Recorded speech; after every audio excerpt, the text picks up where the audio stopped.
Assalamualaikum ayah bunda, semoga sehat selalu. Gilang mohon banget sama kamu. Dia udah tobat, katanya. Mel, Kak Bulan merayuku. Tidak bisa. Kalian pikir Melur itu perempuan bodoh? Apa? Oke, kalau memang dia bodoh. Tapi ada kami yang akan terus mendampingi dia. Ada Nak Reno yang begitu tulus mencintainya. Melur tidak akan kami biarkan terpengaruh lagi dengan rayuan manis kalian. Tobat. Hah? Si Gilang mau tobat? Sampai langit runtuh sekalipun aku tidak akan percaya. Sekali bajingan, tetap akan bajingan. Ketus ibu. Masa Melur mau nikah? Sih, Bu. Secepat ini. Protes Kak Bulan lagi. Itu bukan urusan kalian.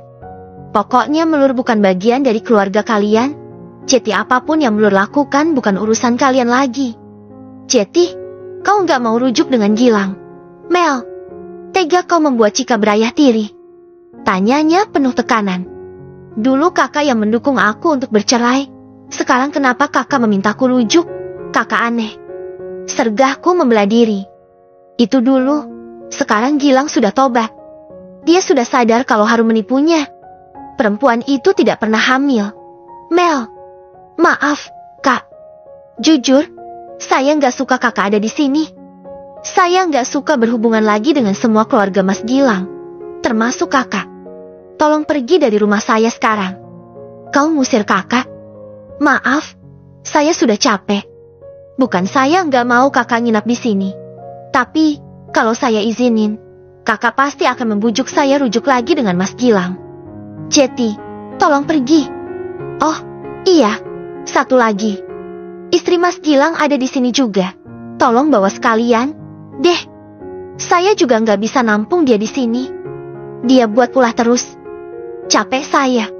Harum di sini? Ya, kebetulan kakak datang. Tolong bawa dia juga. Nggak bisa. Mel, Papa dan Mama aja aku nggak bisa bawa ke rumahku. Apalagi si Harum. Apa kata suamiku nanti? Kalau begitu, kakak aja yang pergi sana. Aku tidur di mana? Mel, udahlah. Aku minta maaf kalau memang telah membuatmu marah. Aku nggak akan membujukmu rujuk lagi dengan Gilang. Aku nginap di sini malam ini. Ya, boleh. Ya, Bu. Kak Bulan akhirnya mengalah. Kalau memang alasanmu nginap karena udah kemalaman, ya, sudah nggak apa-apa. Pungkas ibu. Makasih, Bu. Kak Bulan terlihat lega. Kak Mel, aku dan semuanya kembali kaget. Harum berlari menubruk kakiku. Di tangannya sebuah ponsel yang masih tersambung dengan telepon seseorang. Pak Basir dan Bik Yati mengikutinya dari belakang. Ada apa ini? Kau kenapa? Tanyaku bingung. Ini. Harum menyodorkan ponsel itu kepadaku. Ya, halo. Kenapa, Bu? Ini dari mana? Tanyaku menempelkan ponsel itu ke telingaku. Maaf, Bu Harumnya mana? Ada di sini bersama saya. Ada apa? Ya, Bu. Tanyaku lagi. Oh, begini, Bu, mohon maaf. Kami menyampaikan informasi yang kurang mengenakan. Kabar duka, Bu, kami dari Rutan. Pak Yanto kami temukan baru saja. Meninggal dunia. Dugaan sementara dia bunuh diri. Harap pihak keluarga datang ke sini agar mengurus jenazahnya. Kemungkinan akan dibawa ke rumah sakit dulu untuk keperluan otopsi. Segera. Ya, Bu. Baik, Bu. Aku tersentak kaget. Harum menangis histeris. Apa yang harus aku lakukan sekarang? Jangankan keluarga mantan suamiku. Keluarga mantan pelakor yang telah menghancurkan rumah tanggaku pun tak henti menyusahkanku. Mas Yanto. Harum menjerit histeris. Tangisnya kian kencang. Sabar, Mel. Ini bukan urusanmu. Kamu tenang saja. Ya, Nak Bulan. Bulan kan? Tadi nama kamu. Nak. Papa Mas Reno menatap Kak Bulan. Iya, Pak. Benar. Jawab Kak Bulan. Kebetulan sekali kamu di sini. Si Harum ini adalah adik iparmu. Sedang Melur. Bukan siapa-siapanya. Kebetulan saja satu kampung. Begitu bukan? Mel? Lelaki Arif itu menatapku. Aku mengangguk. Jeti, bukan saya mau sok mengatur. Tapi, Melur ini sudah saya lamar menjadi calon istri anak saya. Dia milik keluarga saya sekarang. Saya tidak akan izinkan dia keluar rumah sembarangan lagi, apalagi untuk mengurusi yang bukan urusannya. Jeti tolong, Nak Bulan bawa si Harum ini ke rutan. Urusi kematian abangnya itu. Tegas Papa Mas Reno. Kok, jadi saya? Pak, protes Kak Bulan tidak senang. Lalu, apakah harus Melur lagi? Saya tidak akan setuju, calon menantu saya sibuk mengurusi yang bukan urusannya. Silahkan kalian ke sana sekarang juga. Orang lapas pasti sangat membutuhkan keluarga Sianto itu. Papa semakin tegas. Oke, kalau kalian bingung masalah transportasi, boleh saya antar sampai rutan. Enggak apa-apa, nanti saya bantu urusan di kantor polisi. Mas Diki menengahi. Kak Bulan mengalah. Harum menghentikan tangisnya. Ditatapnya aku lekat. Kakak nggak bisa ikut? Iya. Kata mereka tadi, ibu juga pingsan di selnya. Aku disuruh jenguk ibu juga. Aku bingung, Kak. Tolong aku, Kak. Siapa lagi yang akan menolong kami selain kakak? Dari dulu juga hanya kakak dan mak tua yang mau peduli pada kami. Apalagi setelah ayah meninggal. Sekarang, kalau kalian berdua tidak mau menolong kami lagi, kami bisa apa, Kak Mel? Perempuan itu menangis sesegukan, kembali memeluk kakiku. Heh, lepasin kaki si Melur. Ibu menarik tangan Harum dengan kasar. Gadis itu tersungkur ke lantai. Sekarang saja, kau bicara seperti itu. Tolong, sudah puas Melur menolong keluargamu. Kau tahu, menolong kalian itu seperti menolong anjing kejepit. Begitu ditolong, kalian balas ngigit. Aku nggak akan izinkan Melur terpedaya lagi. Kalau tidak kularang, pasti dia akan terpengaruh dengan air matamu itu. Tapi, aku tidak akan diam. Melur tidak akan menolong kalian lagi. Ketus ibu sudah kehilangan empati. Mas Yanto meninggal. Mak tua. Ibuku pingsan. Istri Mas Yanto nggak mau peduli. Aku sakit perutku. Mak tua, ini. Sakit sekali dalam perutku ini. Tolong aku. Mak tua, tolong aku. Kak Mel. Harum menubruk kaki ibu dan kakiku bergantian. Aku terenyuh. Aku nggak tahan. Aku nggak bisa melihat dia seperti itu.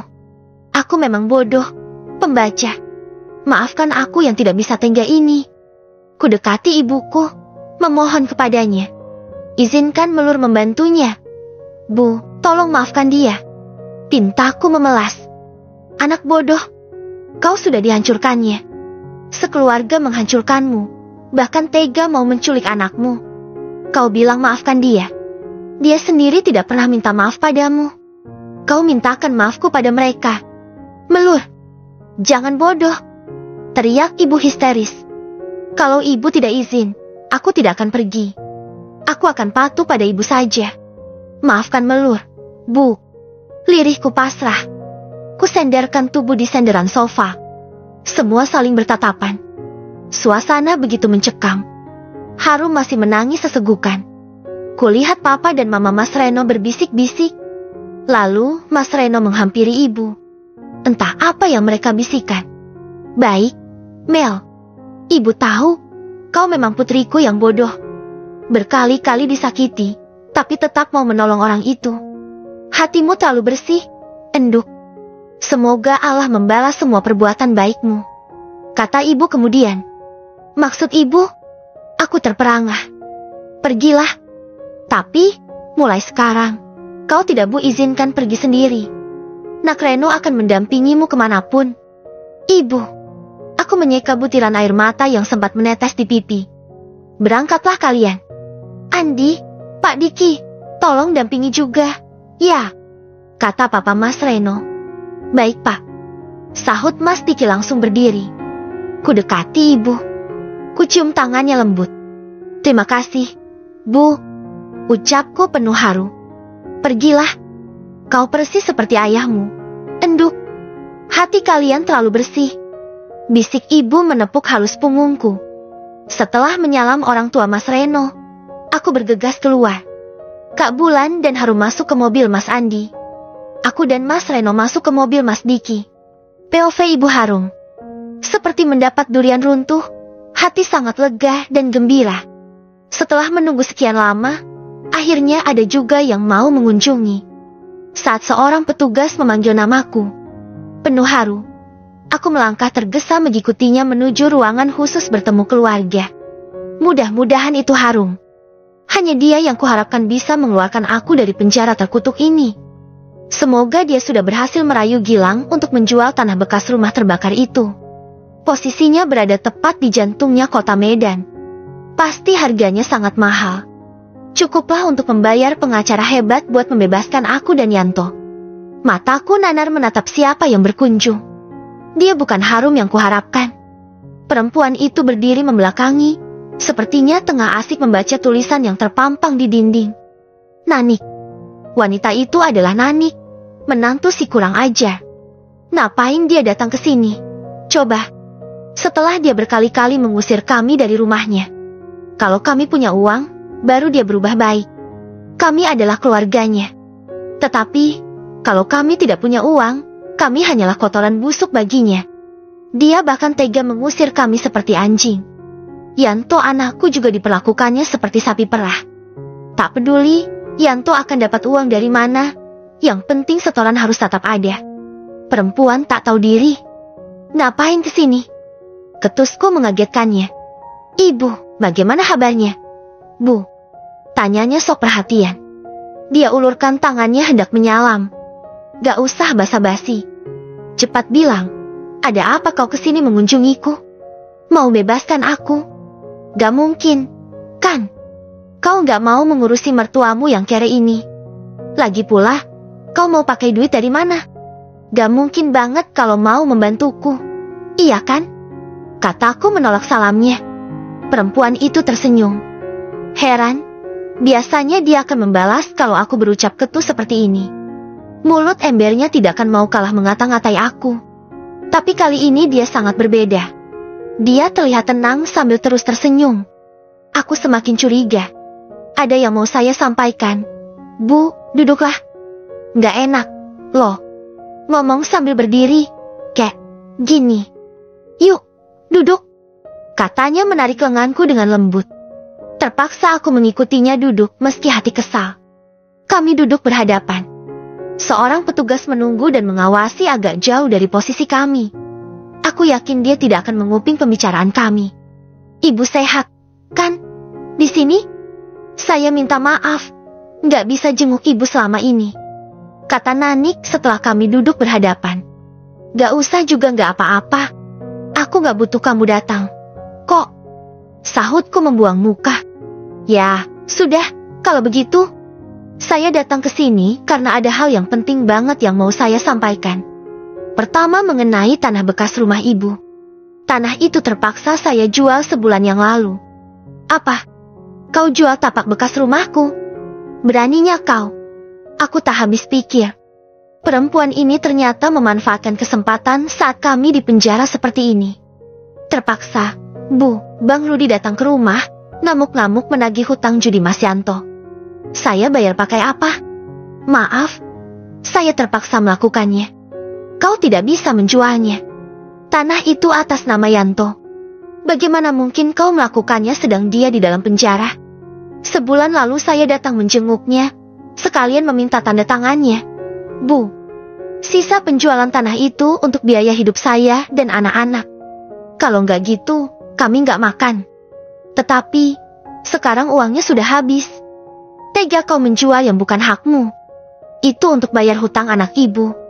Bukan untuk saya, Bu. Teriak Nanik melotot. Terserah.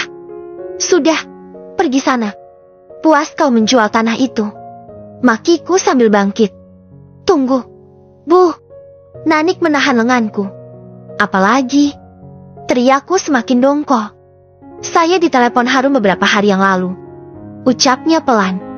Raut wajahnya berubah mendung. Ngapain dia nelepon kakak ipar gak tahu diri seperti kamu? Tanyaku kembali duduk. Terus terang aku sangat ingin mendengar kabar Harum.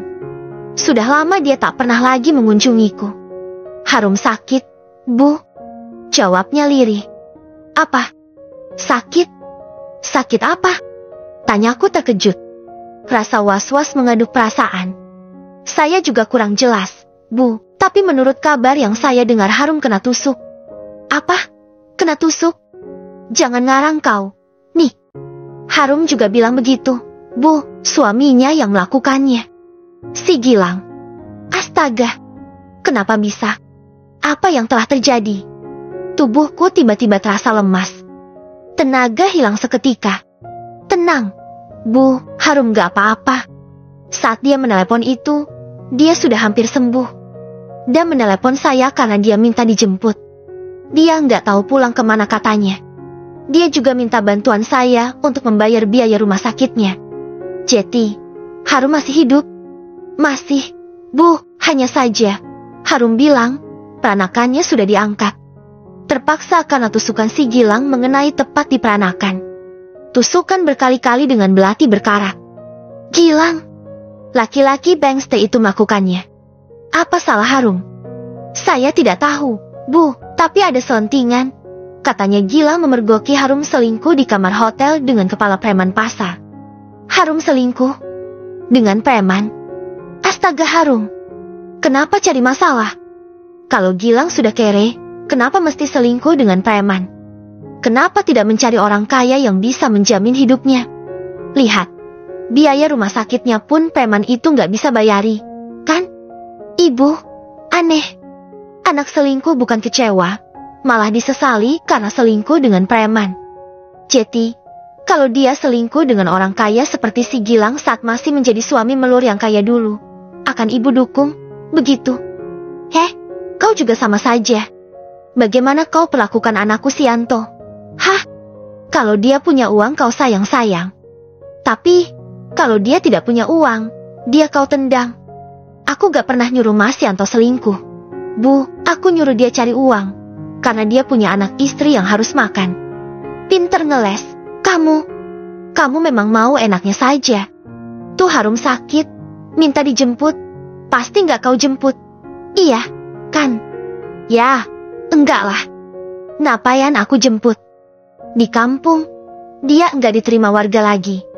Mau aku taruh di mana dia nanti? Kau nggak bisa bilang ke warga kalau dia itu adik iparmu. Percuma punya menantu, nggak pernah bisa membantu. Tepat sekali. Aku senang ibu mengatakan itu. Perempuan itu terlihat senang. Aneh. Dikata-katai malah senang. Apa maksudmu? Dasar menantu gendeng. Sumutku tak habis pikir. Sebenarnya tujuan utama aku ke sini, mau bilang sama ibu, kalau aku sudah menggugat pisah Mas Yanto. Apa? Kau gugat pisah Yanto? Apa maksudmu? Teriakku. Kembali perempuan itu membuatku terkejut. Iya, Bu, saya mau pamit dan minta maaf bila selama ini kita sering berantem dan berselisih paham. Surat keterangan pisah dari kepala desa sudah saya antar tadi ke lapas Mas Yanto. Surat cerai dari pengadilan akan segera menyusul. Sedang diurus oleh Bapak. Nanik mengatakan itu tanpa beban. Seolah itu adalah hal yang wajar baginya. Kau sadar apa yang kau lakukan ini? Nik, kau gugat pisah suamimu saat dia di dalam penjara? Tanyaku semakin lemas.